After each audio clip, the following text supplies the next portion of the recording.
आप सभी भक्तजनों को मोहिनी एकादशी की हार्दिक शुभकामनाएं। एकादशी के इन पावन पवित्र दिनों में भगवान के गुणगान तो सुनना ही चाहिए, साथ साथ उनके भक्तों की महिमा का भी श्रवण जरूर करना चाहिए। तो आइए इस एकादशी के उपलक्ष्य में प्रभु के सुंदर भक्तों की गाथा का श्रवण करें।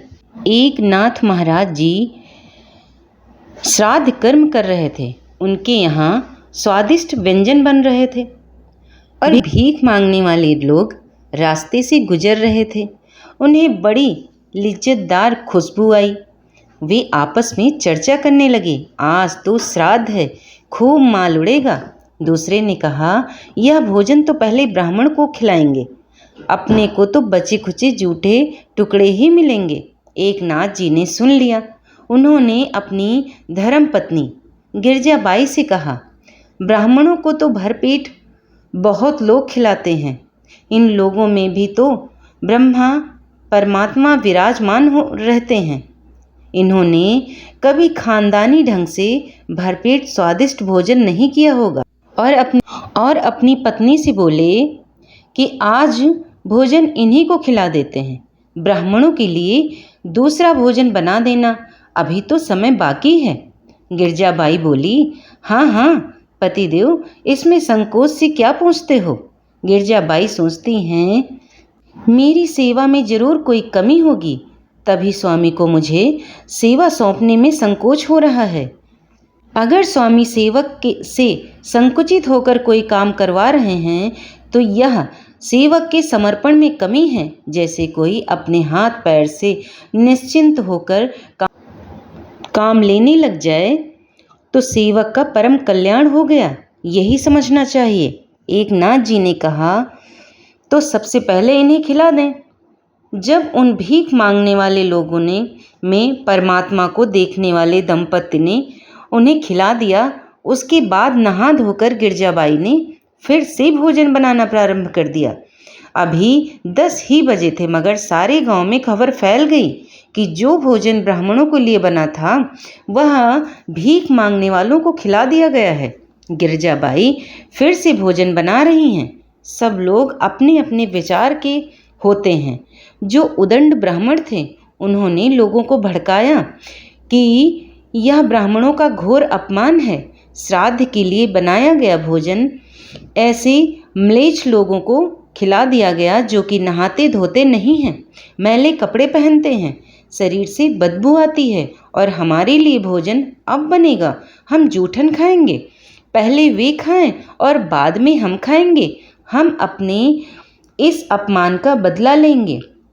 तत्काल ब्राह्मणों की आपातकालीन बैठक बुलाई गई। पूरा गांव एक तरफ हो गया। निर्णय लिया गया कि एक नाथ जी के यहाँ श्राद्ध कर्म में कोई नहीं जाएगा, भोजन करने कोई वहाँ पर बिल्कुल भी नहीं जाएगा, ताकि इनके पितर नरक में पड़ें और इनका कुल बर्बाद हो। अब एक नाथ जी के घर द्वार पर लठधारी युवक खड़े कर दिए गए। इधर गिरजाबाई ने भोजन तैयार कर दिया। एकनाथ जी ने देखा कि ये लोग किसी को आने नहीं दे रहे हैं, तो क्या किया जाए। जो ब्राह्मण नहीं आ रहे थे उनकी 1-2 पीढ़ी में पिता पितामह दादा परदादा आदि जो भी थे, एकनाथ महाराज जी ने अपनी संकल्प शक्ति योग शक्ति का उपयोग करके उन सब का आवाहन किया। सब प्रकट हो गए। क्या आज्ञा है महाराज। एक नाथ जी बोले, बैठिए ब्राह्मण देव, आप इसी गांव के ब्राह्मण हैं, आज मेरे यहाँ भोजन कीजिए। गांव के ब्राह्मणों के पितरों की पंक्ति बैठी भोजन करने। हस्त प्रक्षालन आचमन आदि पर गाए जाने वाले श्लोकों से एकनाथ जी का आंगन गूंज उठा। जो 2 ब्राह्मण लठ लेकर बाहर खड़े थे वे आवाज़ सुनकर चौंके। उन्होंने सोचा, हमने तो किसी ब्राह्मण को अंदर जाने ही नहीं दिया। दरवाजे की दरार से भी भीतर देखा तो वे दंग रह गए। अंदर तो ब्राह्मणों की लंबी पंक्ति लगी है, भोजन हो रहा है। जब उन्होंने ध्यान से देखा तो पता चला कि अरे यह क्या है, ये तो मेरे दादा और मेरे नाना वे उसके परदादा दोनों भागी गांव के ब्राह्मणों को खबर करने। उन्होंने कहा, हमारे और तुम्हारे बाप दादा परदादा नाना चाचा इत्यादि सब पितरलोक से इधर आ गए हैं। एक नाथ जी के आंगन में श्राद्ध कर्म, अब भोजन पा रहे हैं। गांव के सब लोग भागते हुए आए एक नाथ जी के यहाँ। तब तक तो सब पितर भोजन पूरा करके विदा हो रहे थे। एक नाथ जी उन्हें विदाई दे रहे थे। गांव के ब्राह्मण सब देखते ही रह गए। आखिर उन्होंने एक नाथ जी को हाथ जोड़े और बोले, महाराज, हमने आपको नहीं पहचाना, हमें माफ़ कर दो। इस प्रकार गांव के ब्राह्मणों और एक नाथ जी के बीच समझौता हो गया। तो एक नाथ जी की संकल्प और सच्ची श्रद्धा भक्ति से यह सब हो सका। और आइए अब सुनिए भक्त और भगवान के बीच की प्रेम की गाथा। गुजरात में एक गांव है जिसका नाम डाकोर है। वहाँ श्री रामचंद्र दास जी नाम के एक भक्त रहते थे। वे हर एकादशी पर द्वारका जाकर श्री रणछोड़ जी के मंदिर में पूरी रात कीर्तन करते थे और अगले दिन वापस लौट आते थे। जब वे वृद्ध हो गए तो भगवान ने उनसे घर पर ही कीर्तन करने को कहा, परंतु उन्होंने ठाकुर जी की बात नहीं मानी। उनकी निष्ठा देखकर प्रभु उनसे प्रसन्न हो गए और बोले, तुम्हारे यहाँ आने का कष्ट मुझसे सहन नहीं होता, तुम मुझे अपने घर ले चलो। अब ठाकुर जी ने कहा, अगली बार गाड़ी लेकर आना, मैं तुम्हारे साथ चलूँगा। इस पर रामदास जी बोले, प्रभु, मैं तो बूढ़ा हो गया हूँ और आप तो नौ किशोर हैं, मैं आपको कैसे उठा पाऊँगा? और फिर हर रात आपके मंदिर के बाहर ताला भी तो लग जाता है, यह कैसे संभव होगा? प्रभु मुस्कुराए और बोले, मैं मंदिर के पीछे की खिड़की खोल दूँगा, तुम मुझे वहाँ से ही ले जाना, मैं तुम्हारे लिए फूल जैसा हल्का हो जाऊंगा। तुम बस अगली बार गाड़ी ले आना, मैं तुम्हारे साथ चलूँगा। अगली बार रामदास जी ठाकुर जी को ले जाने के लिए बैलगाड़ी लेकर आए। सब लोग देख रहे थे कि यह तो हर बार पैदल और नंगे पैर आते थे, लेकिन इस बार वे गाड़ी से आए हैं। लोग सोचने लगे कि शायद वे बूढ़े हो गए हैं, इसलिए बैलगाड़ी से आए होंगे। रामदास जी मंदिर के पीछे गए, जहाँ ठाकुर जी ने पहले से ही खिड़की खोल दी थी। ठाकुर जी ने अपना पूरा श्रृंगार और गहने पहन रखे थे। उन्होंने रामदास जी से कहा, मुझे अपने साथ ले चलो। रामदास जी ने निवेदन किया, प्रभु, आप ये सारे गहने उतार दीजिए, यह सब आपके पुजारियों के काम आ जाएंगे और मुझे तो वैसे भी आपको ले जाना है। मुझे डर लग रहा है, कृपया अपने आभूषण यहीं छोड़ दीजिए। भगवान ने सारे आभूषण उतारकर मंदिर में फैला दिए। इसके बाद उन्होंने कहा, अब मुझे अपनी गोद में ले लो। ठाकुर जी फूल जैसे हल्के हो गए थे। रामदास जी ने उन्हें गोद में उठाया और बैलगाड़ी में बिठा लिया। फिर वे डाकोर की ओर चल दिए। जब रणछोड़ जी के पुजारियों ने अगले दिन मंदिर खोला तो देखा कि मंदिर में हर जगह आभूषण फैले हुए थे और ठाकुर जी वहाँ नहीं थे। उन्होंने खुली हुई खिड़की देखी और समझ गए कि जरूर वह बैलगाड़ी वाला भक्त ही ठाकुर जी को ले गया होगा। तभी पुजारी घोड़ों पर सवार होकर और भाला बर्छी लेकर ठाकुर जी को ढूंढने निकल पड़े। उन्होंने रामदास जी को ढूंढ लिया और उनका पीछा करने लगे। रामदास जी ने ठाकुर जी से कहा, प्रभु, ये तो हमारा पीछा कर रहे हैं, अब हम क्या करें? पास ही एक तालाब था। ठाकुर जी ने रामदास जी से कहा, मुझे इस तालाब में छुपा दो। रामदास जी ने ठाकुर जी को तालाब में छुपा दिया। ठाकुर जी के पुजारी उन्हें ढूंढते हुए रामदास जी के पास आए और उनसे ठाकुर जी के बारे में पूछने लगे। जब रामदास जी ने कुछ नहीं बताया तो वे उन्हें भालों से मारने लगे और जब पुजारियों की नज़र तालाब की तरफ पड़ी तो वहाँ से खून बहता हुआ दिखा। वे सभी दौड़ते हुए तालाब की ओर गए। उन्होंने देखा कि ठाकुर जी जल में खड़े थे और उनके शरीर पर भालों के घाव थे जिनसे खून निकल रहा था। पुजारियों ने ठाकुर जी से वापस चलने को कहा। ठाकुर जी ने उनसे कहा, तुम जैसे निर्दयी लोगों के साथ मैं वापस नहीं चलूँगा, मैं तो रामदास जी के साथ जाऊँगा।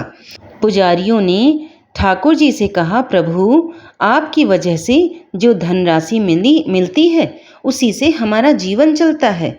ठाकुर जी ने उत्तर दिया, बस धन की ही बात है ना रामदास जी, तुम सबको मेरे वजन के बराबर सोना दे देना। सारे पुजारी यह सुनकर खुश हो गए और इस प्रस्ताव पर जारी हो गए। यह सुनकर रामदास जी बोले, अरे प्रभु, एक तो आपने वैसे ही मुझे पिटवाया और अब कह रहे हो कि मैं इन्हें सोना दे दूं। मेरे पास सोना कहाँ है, मैं तो गरीब हूँ। प्रभु ने सबको डाकोर चलने को कहा और रामदास जी आगे आगे ठाकुर जी को बैलगाड़ी में लेके चले और ठाकुर जी के पुजारी अपने घोड़ों पर उनके पीछे पीछे चल रहे थे। डाकोर पहुंचने के बाद ठाकुर जी ने रामदास जी से कहा कि एक तराजू ले आओ और उसकी एक तरफ सारा सोना रख दो। ठाकुर जी खुद तराजू के एक तरफ बैठ गए। रामदास जी ने कहा, प्रभु हमारे पास तो सोना है ही नहीं। ठाकुर जी ने कहा, तुम्हारी पत्नी की एक छोटी पतली सी नथ सोने की है, उसे ले आओ, मैं उसी में तुल जाऊंगा। जैसे ही रामदास जी ने वह सोने की नथ तराजू की दूसरे पलड़े में रखी तो वह पलड़ा भारी हो गया। ठाकुर जी ने अपने पुजारियों से कहा, सोना तो मेरे वजन से बहुत ज़्यादा है, लेकिन रामदास जी उदार हैं, तुम यह सारा सोना ले लो। पुजारियों ने उनसे कहा, प्रभु हमारे साथ ऐसा ना करें। ठाकुर जी ने उत्तर दिया, मैं रामदास जी को छोड़कर जाने वाला नहीं हूँ। तब प्रभु ने अपना दूसरा रूप प्रकट किया और उन्हें और अपने पुजारियों को साथ ले जाने के लिए दिया। श्री रणछोड़ जी रामदास जी के घर में ही विराजे। इस प्रसंग में और प्रभु की इस कथा में भक्ति का प्रताप प्रकट होता है।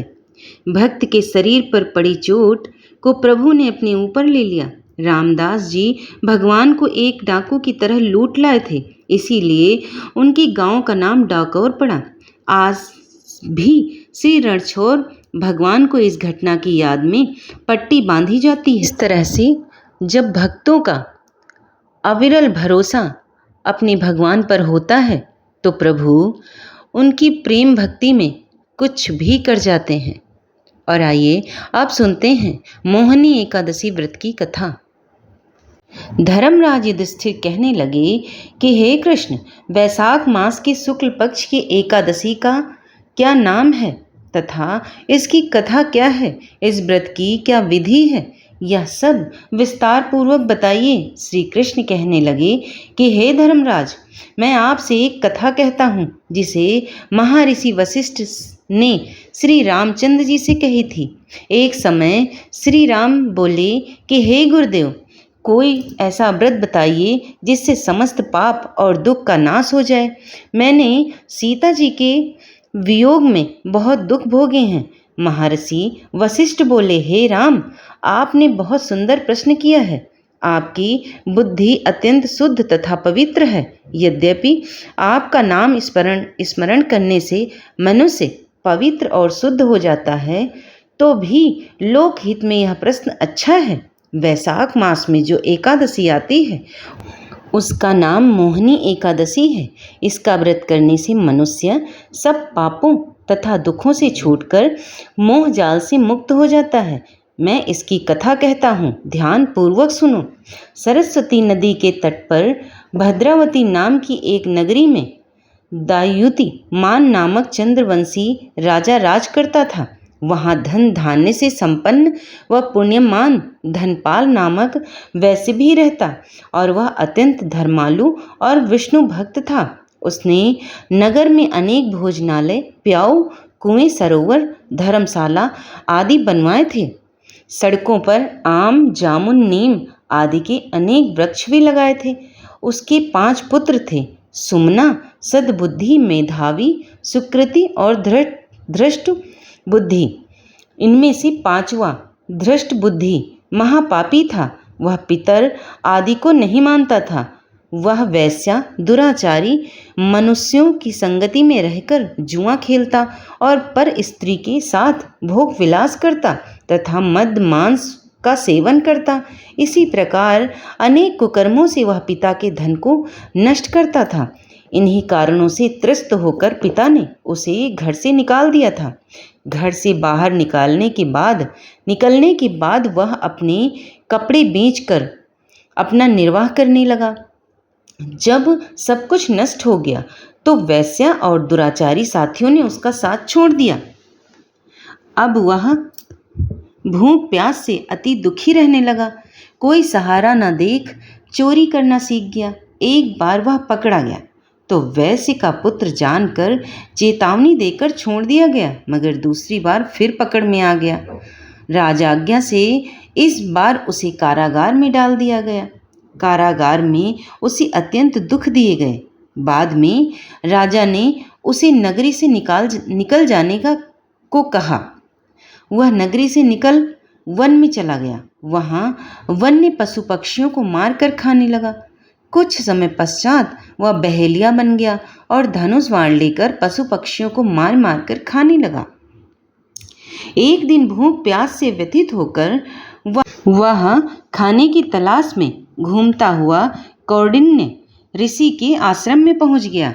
उस समय वैशाख मास था और ऋषि गंग स्नान करके आ रहे थे। उनके भीगे वस्त्रों के छींटे उस पर पड़ने से उसे कुछ सद्बुद्धि प्राप्त हुई। वह कौंडिन्य मुनि से हाथ जोड़कर कहने लगा, हे मुनि, मैंने जीवन में बहुत पाप किए हैं। आप इन पापों से छूटने का कोई साधारण बिना धन का उपाय बताइए। उसके दीन वचन सुनकर मुनि ने प्रसन्न होकर कहा कि तुम वैशाख शुक्ल की मोहिनी नामक एकादशी का व्रत करो, इससे समस्त पाप नष्ट हो जाएंगे। मुनि के वचन सुनकर वह अत्यंत प्रसन्न हुआ और उनके द्वारा बताई गई विधि के अनुसार व्रत किया। हे राम, इस व्रत के प्रभाव से उसके सब पाप नष्ट हो गए और अंत में वह गरुड़ पर बैठकर विष्णु लोक को गया। इस व्रत से मोह आदि सब नष्ट हो जाते हैं। संसार में इस व्रत से श्रेष्ठ कोई व्रत नहीं है। इसके महात्म्य को पढ़ने से अथवा सुनने से 1000 गोदान का फल प्राप्त होता है। और कथा यहीं पर समाप्त होती है। अगर आपको पसंद आ जाए तो चैनल को लाइक शेयर सब्सक्राइब कर लेना। धन्यवाद।